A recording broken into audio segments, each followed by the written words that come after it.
नमस्कार. आज करूया अळूच्या पानाचा भगरा. त्यासाठी मी अळूची पानं घेतलेली आहेत, ती छानपैकी बारीक चिरून घेतलेली आहेत, स्वच्छ धुवून मी आता ही ठेवलेली आहेत. कढईमध्ये तेल आपल्याला जरुरीपुरतं घ्यायचं आहे. ते तेल तापल्यानंतर त्याच्यामध्ये राई टाकलेली आहे. मी राई आता तडतडायला सुरुवात झाली आहे. त्याच्यात थोडं जिरं घातलेलं आहे आणि मेथीचे दाणे त्याच्यात घातलेले आहेत आणि ही चिरलेली अळूची पानं आहेत ती त्याच्यामध्ये आपण घालायची आहेत आणि छानपैकी परतून घ्यायची आहे. ह्यावर झाकण ठेवून थोडं ओंबून घ्यायचं.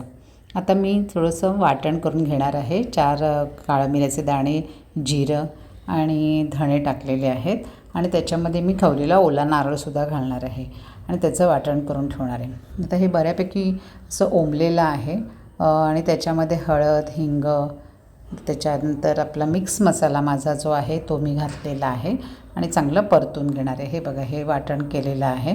आता ते चांगलं परतून शिजलेलं आहे व्यवस्थित. त्याच्यात हे वाटून घेतलेलं आहे ते सगळं घातलेलं आहे त्याच्यामध्ये आणि चिंचेचा कोळ घातलेला आहे. आता चांगलं व्यवस्थितपणे मिक्स करून घ्यायचं आहे आणि त्याच्यामध्ये आता चिंच घातली आहे, म्हणजे गूळ घातलेला आहे, तो तर घालायलाच हवा.